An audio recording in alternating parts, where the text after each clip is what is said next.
आत्मा की निर्लिप्तता और परशुराम जी की कथा। ब्राह्मण ने कहा, देवी, मैं स्वयं ना तो गंध सूंघता हूँ, न रसों का स्वाद लेता हूँ, न रूप देखता हूँ, न स्पर्श करता हूँ, न नाना प्रकार के शब्दों को सुनता हूँ और न किसी प्रकार का संकल्प ही करता हूँ। मेरे मन में ना तो कामनाओं के प्रति राग है और ना दोषों के प्रति द्वेष। जैसे कमल का पत्ता पानी की बूंद पड़ने पर उससे लिप्त नहीं होता, उसी प्रकार मुझ पर भी राग द्वेष का प्रभाव नहीं पड़ता। मेरे स्वभाव का कभी भी लोप नहीं होता। जैसे आकाश में सूर्य की किरणें लिप्त नहीं होती, उसी प्रकार विद्वान पुरुष कर्म में प्रवृत्त रहे तो भी उसके मन पर दृश्य जगत के भोगों का कुछ असर नहीं होता। भामिनी, यहाँ कार्तवीर्य और समुद्र के संवाद रूप एक प्राचीन इतिहास का उदाहरण दिया जाता है। पूर्व काल में कार्तवीर्य अर्जुन के नाम से प्रसिद्ध एक राजा था, जिसकी 1000 भुजाएं थी। उसने केवल धनुष बाण की सहायता से समुद्र पर्यंत पृथ्वी को अपने अधिकार में कर लिया था। सुना जाता है, एक दिन राजा कार्तवीर्य समुद्र के किनारे विचर रहा था। वहां उसने अपने बल के घमंड में आकर सैकड़ों बाणों की वर्षा से समुद्र को आच्छादित कर दिया। तब समुद्र ने प्रकट होकर उसके आगे मस्तक झुकाया और हाथ जोड़कर कहा, वीरवर, मुझ पर बाणों की वर्षा ना करो। बोलो, तुम्हारी किस आज्ञा का पालन करूं?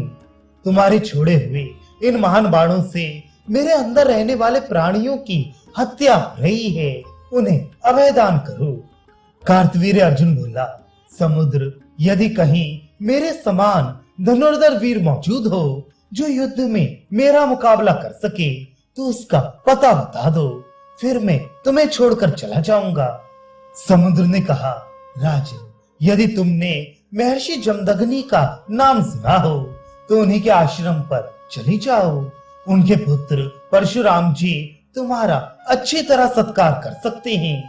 तदनंतर राजा कार्तवीर्य बड़े क्रोध में भरकर महर्षि जमदग्नि के आश्रम पर परशुराम जी के पास जा पहुंचा और अपने भाई बंधुओं के साथ उनके प्रतिकूल बर्ताव करने लगा। उसने अपने अपराधों से महात्मा परशुराम जी को उद्विग्न कर दिया। फिर तो शत्रु सेना को भस्म करने वाला अमित तेजस्वी परशुराम का तेज प्रज्वलित हो उठा। उन्होंने अपना फरसा उठाया और 1000 भुजाओं वाले उस राजा को अनेकों शाखाओं से युक्त वृक्ष की भांति काट डाला। उसे मरकर जमीन पर पड़ा देख उसके सभी बंधु बांधव एकत्र हो गए तथा हाथों में तलवार और शक्तियां लेकर परशुराम जी पर चारों ओर से टूट पड़े। इधर परशुराम जी भी धनुष लेकर तुरंत रथ पर सवार हो गए और बाणों की वर्षा करते हुए राजा की सेना का संहार करने लगे। उस समय बहुत से क्षत्रिय परशुराम जी के भय से पीड़ित होकर सिंह के सताए हुए मृगों की भांति पहाड़ों की गुफाओं में घुस गए। उन्होंने उनके डर से अपने क्षत्रियोचित कर्मों का भी त्याग कर दिया। बहुत दिनों तक ब्राह्मणों का दर्शन न कर सकने के कारण वे धीरे धीरे अपने कर्म भूलकर शूद्र हो गए। इस प्रकार द्रविण, आभीर, पुंड्र और शबरी के सहवास में रहकर वे क्षत्रिय होते हुए भी धर्म त्याग के कारण शूद्र की अवस्था में पहुंच गए। तत्पश्चात क्षत्रिय वीरों के मारे जाने पर ब्राह्मणों ने उनकी स्त्रियों से नियोग की विधि के अनुसार पुत्र उत्पन्न किए, किंतु उन्हें भी बड़े होने पर परशुराम जी ने मौत के घाट उतार दिया। इस प्रकार एक एक करके जब 21 बार क्षत्रियों का संहार हो गया तो परशुराम जी को ये आकाशवाणी सुनाई दी, बेटा परशुराम, इस हत्या के काम से निवृत्त हो जाओ। भला बारंबार इन बेचारे क्षत्रियों के प्राण लेने में तुम्हें कौन सा लाभ दिखाई देता है? इसी प्रकार उनके पितामह ऋचिक आदि ने भी समझाते हुए कहा, बेटा, ये काम छोड़ दो, क्षत्रियों को ना मारो, तुम ब्राह्मण हो, तुम्हारे हाथ से राजाओं का वध होना उचित नहीं है। इस विषय में हम तुम्हें एक प्राचीन इतिहास सुना रहे हैं, उसे सुनकर तदनुकूल बर्ताव करो। पहले की बात है, अलर्क नाम से प्रसिद्ध एक राज ऋषि थे जो बड़े ही तपस्वी, धर्मज्ञ, सत्यवादी, महात्मा और दृढ़ प्रतिज्ञ थे। उन्होंने अपने धनुष की सहायता से समुद्र पर्यंत पृथ्वी को जीतकर अत्यंत दुष्कर पराक्रम कर दिखाया था। इसके पश्चात उनका मन सूक्ष्म तत्व की खोज में लगा। अब वे बड़े बड़े कर्मों का आरंभ त्याग कर एक वृक्ष के नीचे जा बैठे और सूक्ष्म तत्व की खोज के लिए इस प्रकार चिंता करने लगे। अलर्क कहने लगे, मुझे मन से ही बल प्राप्त हुआ है, अतः वही सबसे प्रबल है। मन को जीत लेने पर ही मुझे स्थायी विजय प्राप्त हो सकती है।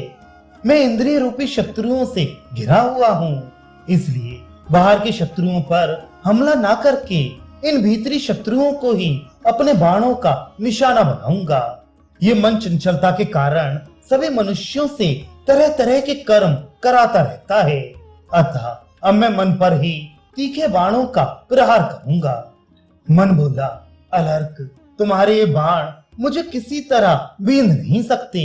यदि इन्हें चलाओगे तो ये तुम्हारे ही मर्म स्थानों को चीर डालेंगे और उस अवस्था में तुम्हारी ही मृत्यु होगी। अतः और किसी बाण का विचार करो जिससे तुम मुझे मार सकोगे। ये सुनकर अलर्क ने थोड़ी देर तक विचार किया। इसके बाद वे नासिका को लक्ष्य करके बोले, मेरी नासिका अनेकों प्रकार के सुगंधियों का अनुभव करके भी फिर उन्हीं की इच्छा करती है, इसलिए इसी को तीखे बाणों से मार डालूंगा। नासिका बोली, अलर्क, ये बाण मेरा कुछ नहीं बिगाड़ सकते। इनसे तो तुम्हारे ही मर्म विदीर्ण होंगे और तुम ही मरोगे। अतः मुझे मारने के लिए और तरह के बाणों की तजवीज करो। अब अलर्क कुछ देर विचार करने के पश्चात जिह्वा को लक्ष्य करके कहने लगे, यह जीव स्वादिष्ट रसों का उपभोग करके फिर उन्हें ही पाना चाहती है, इसलिए अब इसी के ऊपर अपने तीखे सहायकों का प्रहार करूंगा। जिह्वा बोली, अलर्क, ये बाण मुझे नहीं छेद सकते। ये तुम्हारे ही मर्म स्थानों को बींध कर तुम्हें ही मौत के घाट उतारेंगे। अतः दूसरे प्रकार के बाणों का प्रबंध सोचो, जिनकी सहायता से तुम मुझे भी मार सकोगे। ये सुनकर अलर्क कुछ देर तक सोचते विचारते रहे, फिर त्वचा पर कुपित होकर बोले, ये त्वचा नाना प्रकार के स्पर्शों का अनुभव करके फिर उन्हीं की अभिलाषा किया करती है, अतः नाना प्रकार के बाणों से मारकर इसे विदीर्ण कर डालूंगा। त्वचा बोली, अलर्क, ये बाण मुझे अपना निशाना नहीं बना सकते। ये तो तुम्हारा ही मर्म विदीर्ण करेंगे और मर्म विदीर्ण होने पर तुम ही मौत के मुख में पड़ोगे। मुझे मारने के लिए तो दूसरे तरह के बाणों की व्यवस्था सोचो। त्वचा की बात सुनकर अलर्क ने थोड़ी देर तक विचार किया, फिर नेत्र को सुनाते हुए कहा, ये आंख भी अनेकों बार सुंदर सुंदर रूपों का दर्शन करके पुनः उन्हीं को देखना चाहती है, अतः इसे भी अपने तीखे तीरों का निशाना बनाऊंगा।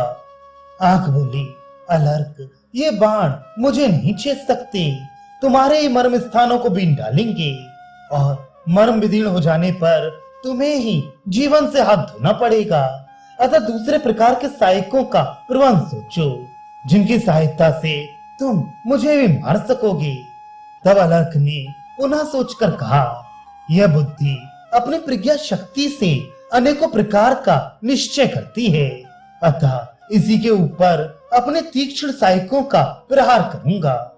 बुद्धि ने कहा, अलर्क, ये बाण मेरा स्पर्श भी नहीं कर सकते। इनसे तुम्हारा ही मर्म विदीर्ण होगा और तुम ही मरोगे। जिनकी सहायता से मुझे मार सकोगे वे बाण तो कोई और ही है, उनके विषय में विचार करो। तदनंतर अलर्क ने उसी पेड़ के नीचे बैठकर घोर तपस्या की, किंतु उससे मन बुद्धि सहित इंद्रियों को मारने योग्य किसी उत्तम बाण का पता न लगा। तब वे एकाग्र चित्त होकर विचार करने लगे। बहुत दिनों तक निरंतर सोचने विचारने के बाद उन्हें योग से बढ़कर दूसरा कोई कल्याणकारी साधन प्रतीत नहीं हुआ।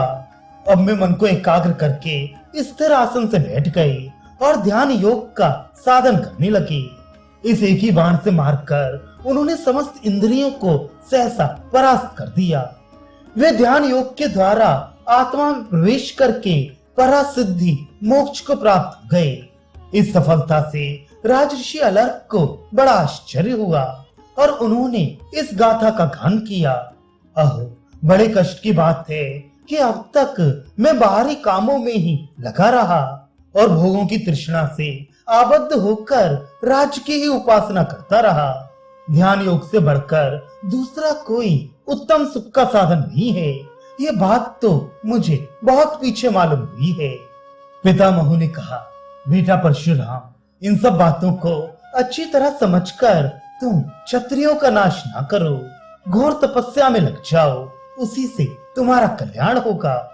अपने पितामहों के इस प्रकार कहने पर महान सौभाग्यशाली जमदग्नि नंदन परशुराम जी ने घोर तपस्या की और इससे उन्हें परम दुर्लभ सिद्धि प्राप्त हुई।